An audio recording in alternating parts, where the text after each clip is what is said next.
So our next speaker is Prashant sir.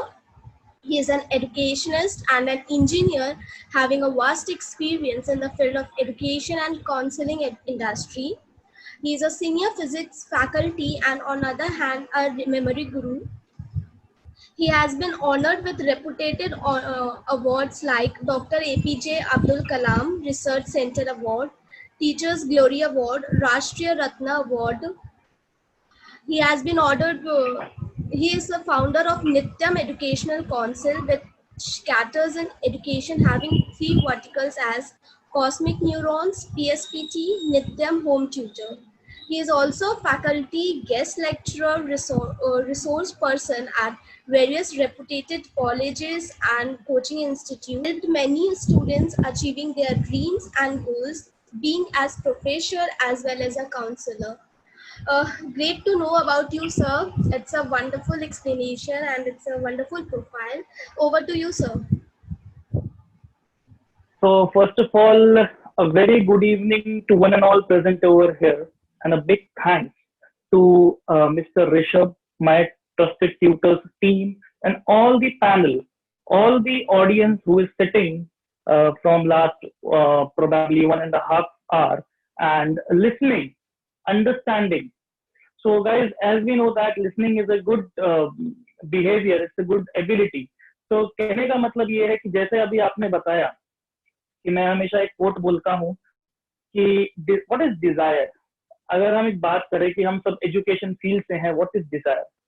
Dzire is something which puts your soul into action for its salvation. कुछ ऐसा काम करो कि आपकी आत्मा तृप्त हो जाए. और मेरे ख्याल में जितने भी यहाँ लोग बैठे हैं, जो भी पैनल है, जो भी ऑर्गेनाइजर्स हैं, जो भी ऑडियंस है, everybody here or there is related to education, 100% education, and we are very satisfied, we are happy. So कहने का मतलब ये है कि ये जो नेशनल एजुकेशन पॉलिसी है, जो ये अभी लाई गई है, जो अभी बताई गई है, जिसको हम फ्यूचर में इम्प्लीमेंट कर सकते हैं, इसकी नीड क्या थी? अभी सब लोगों ने फोकस किया, सब जितने भी महानुभाव है सबने फोकस किया कि कैसे ये एक इम्प्लीमेंट लाएगी या इसके बिहाइंड में क्या रूल्स एंड रेगुलेशंस है, कैसे पॉइंट्स हैं. बट मैं ये बोलना चाहूंगा कि इंडिया एक ऐसी कंट्री है जिसने हमेशा दिया ही दिया है. यानी कि आज से अगर हम बात करें, भारत में ऐसे ऋषि महर्षि हुए हैं, those who were saints as well as scientist. उन्होंने पिछले कई सालों में, कई हजारों सालों में दुनिया को बहुत कुछ दिया है. यानी कि हम ऑलरेडी आगे थे. तो ऐसा क्या हुआ? That was nothing but from last 2000 years हमारे ऊपर कोई ना कोई इन्वेड कर रहा है, राज कर रहा है, जिन्होंने हमारे पूरे के पूरे सिस्टम को धीरे धीरे धीरे धीरे धीरे धीरे बदल दिया.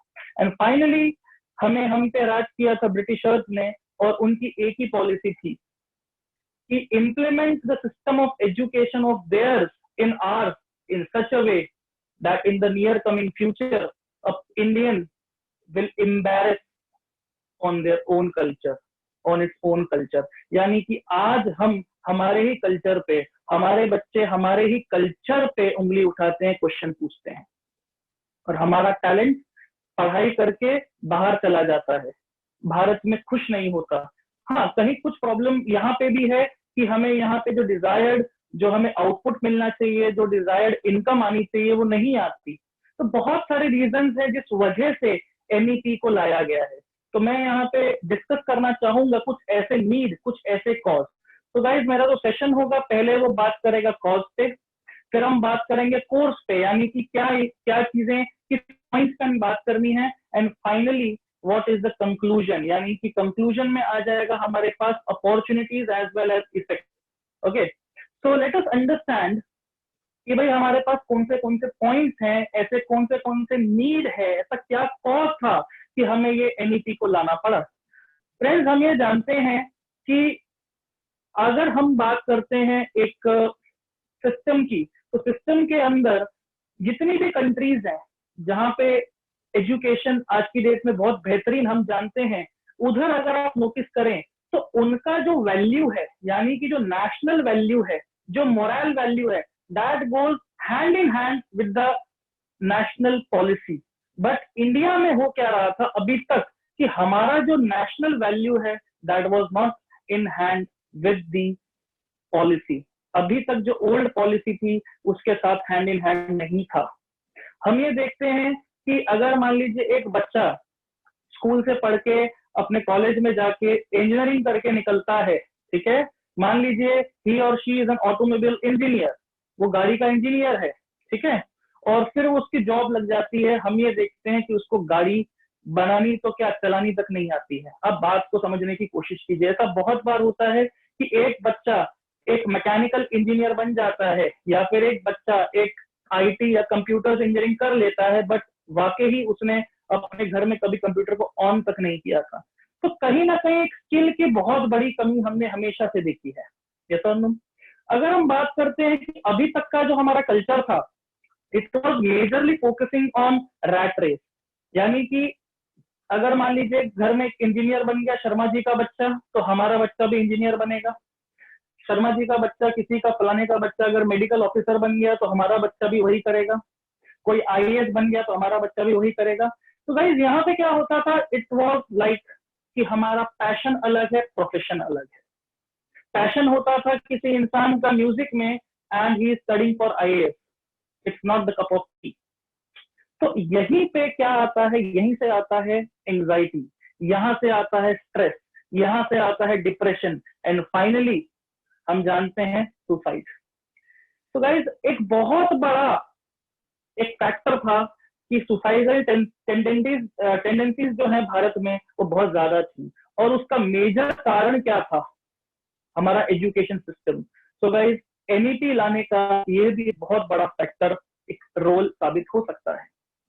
गाइस अब तक हम ये देख रहे थे कि हमारा जो सिस्टम था वो एम्फसाइज नहीं करता है कि whether we are future ready और नॉट। फॉर एग्जाम्पल अगर मैं बात करता हूँ आज का जो करंट जो सिस्टम चल रहा है, आज से आने वाले 2 साल बाद या 10 साल बाद क्या होगा उस पर फोकस नहीं करता।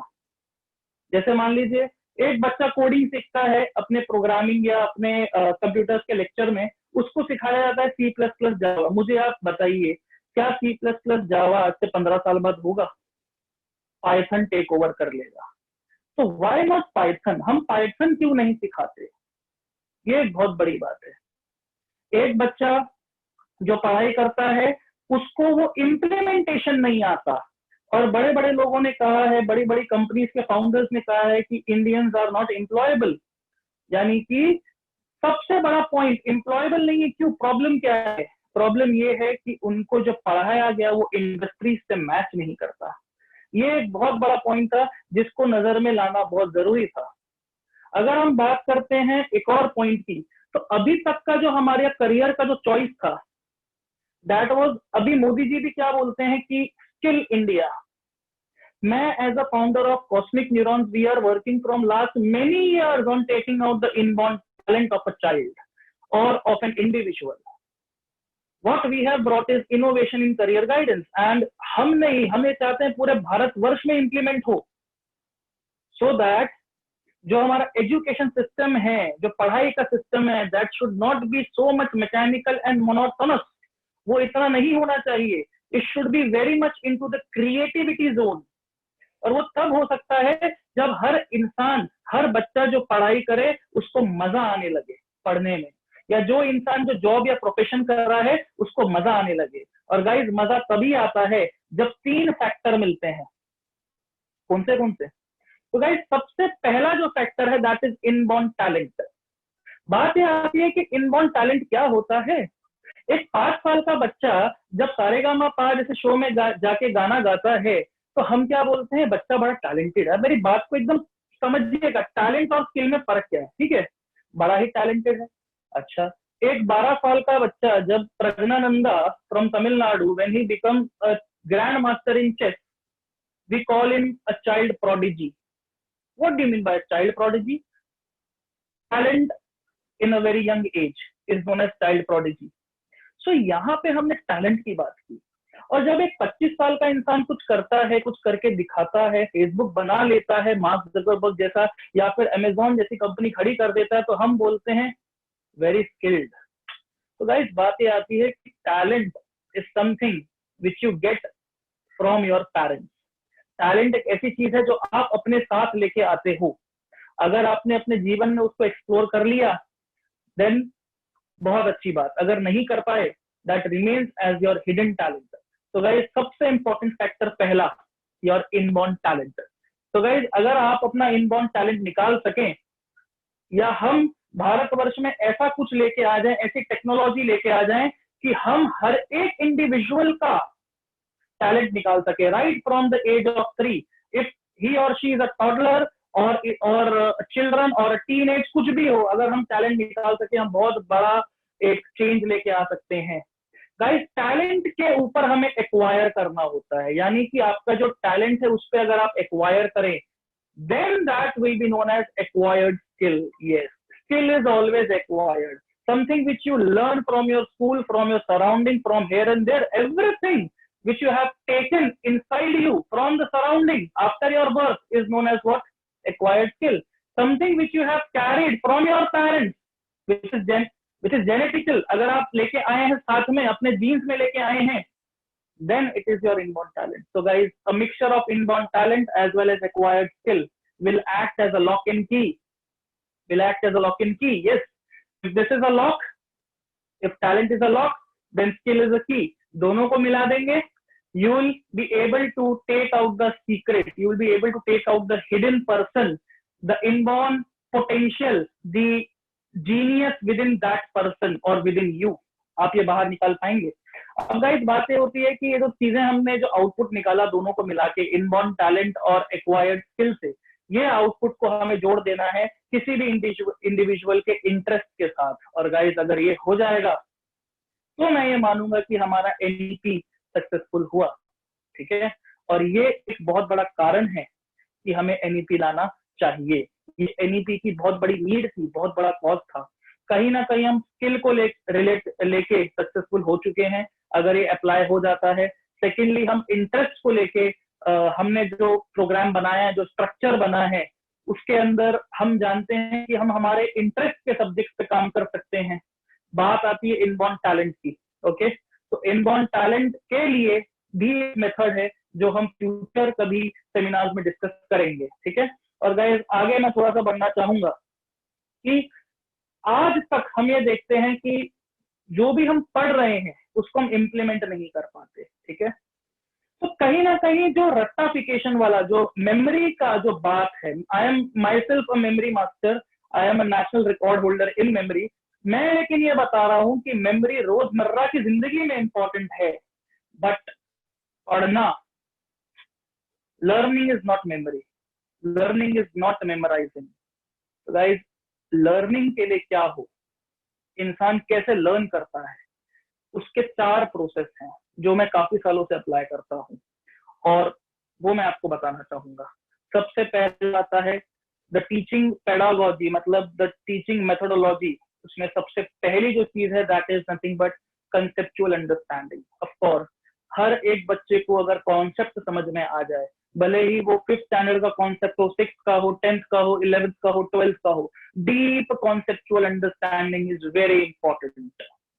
And after that approach development.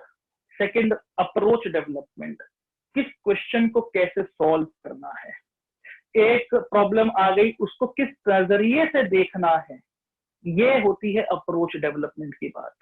Third is critical thinking. Yes, अब जो पॉइंट आता है क्रिटिकल थिंकिंग का वो अब आता है कि ये दोनों डेवलप होने के बाद बच्चा सक्षम हो जाता है क्रिटिकली सोचने के लिए, यानी कि उस कॉन्सेप्ट के बेस पे अब आप उसको ट्रिकी सम्स करवा सकते हो, ट्रिकी प्रॉब्लम्स करवा सकते हो।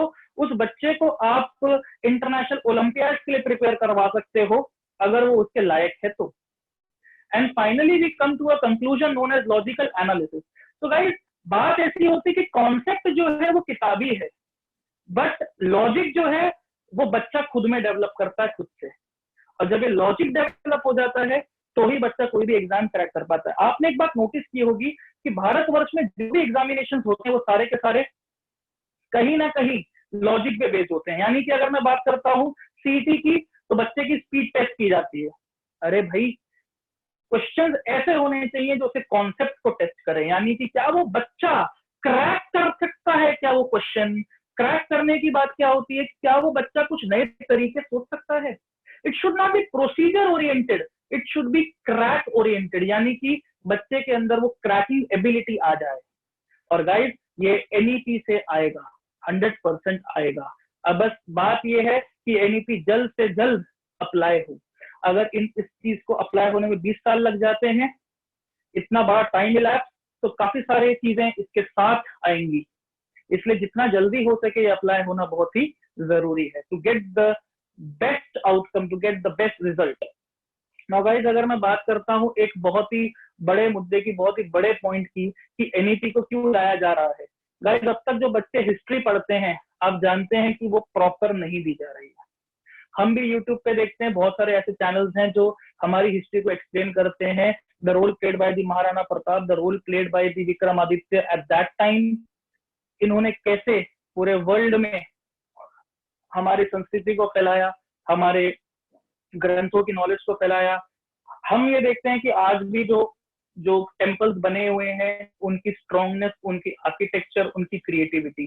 तो गाइस कहीं ना कहीं जो इंडियन हिस्ट्री है उसको सही नहीं पढ़ाया जा रहा है, और बहुत लोगों ने इस पे विवाद किया है, बहुत लोगों ने अपने डिबेट्स रखी हैं और अपने पॉइंट्स रखे हैं।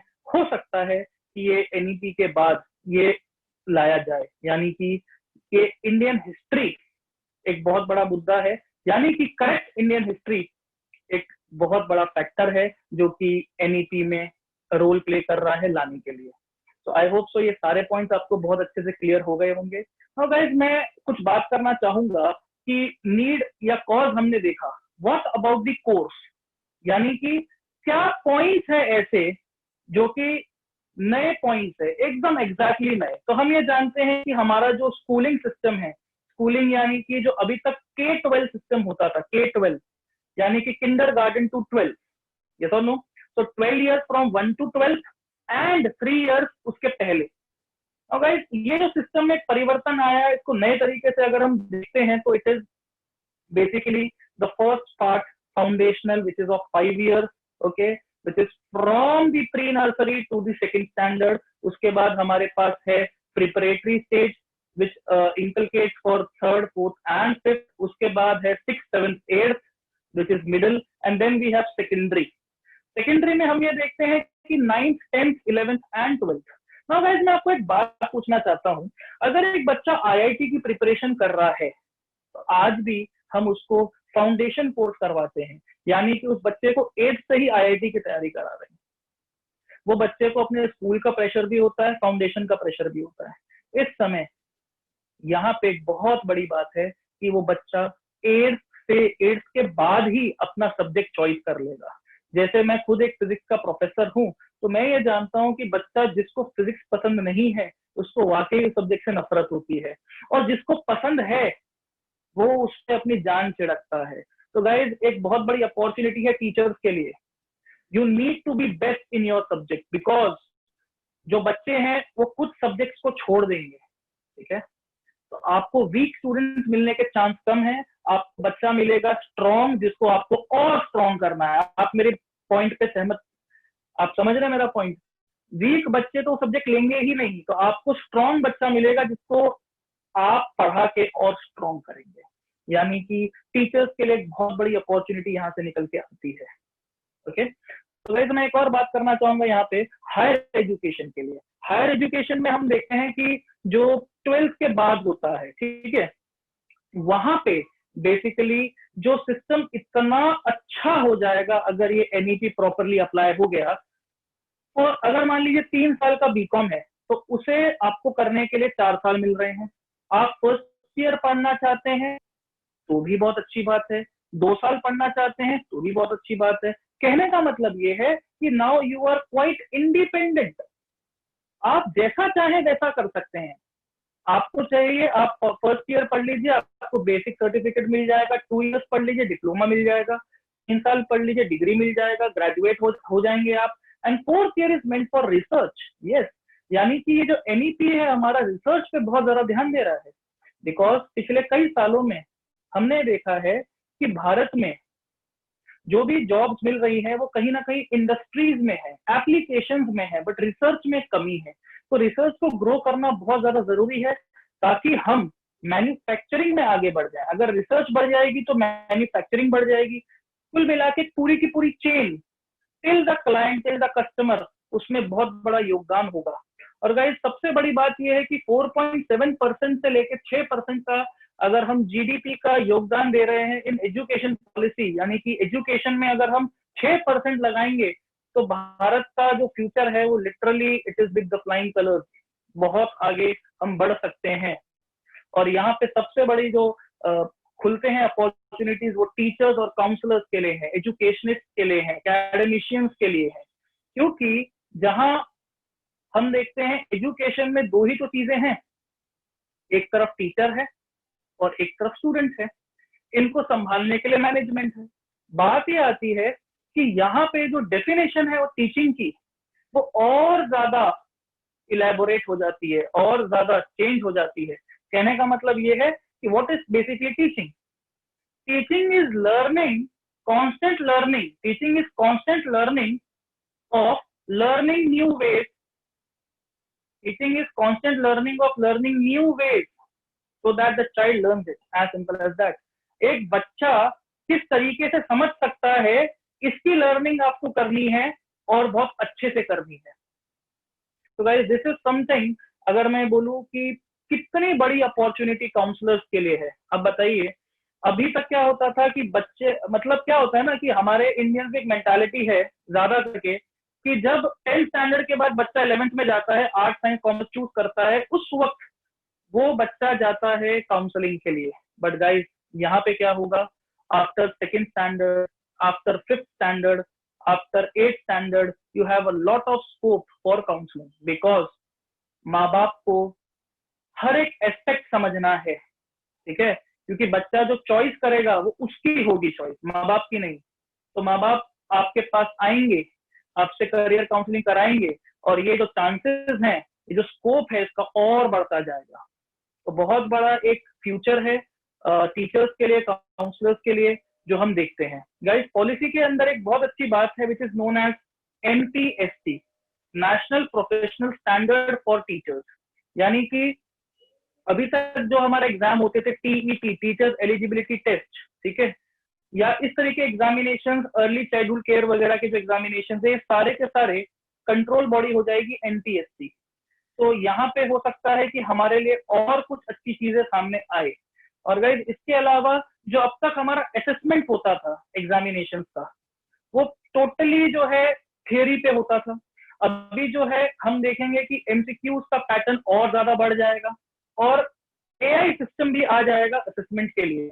एंड गाइस हम ये देख रहे हैं कि इस पॉलिसी में एक बहुत इंपॉर्टेंट बात कही गई है कि there will be an organisation known as Parakh, PARAKH, फरक, which will be a body above all the assessment centers। यानी कि असेसमेंट सेंटर का एक नेशनल हेड बन जाएगा फरक। तो गाइस कुछ ऐसी चीजें हैं जो बहुत बेहतरीन लाई जा रही हैं, जिसके थ्रू हम ये बोल सकते हैं कि भारत का आने वाला भविष्य बहुत ही सुनहरा नजर आ रहा है। बस बात ये है कि जल्द से जल्द अप्लाई हो जाए और जितने भी टीचर्स हैं सबके लिए एक बहुत बड़ी अपॉर्चुनिटी है। मैं इसके साथ मेरी जो स्पीच है मैं एंड करना चाहूंगा। बड़ी मेहरबानी। तो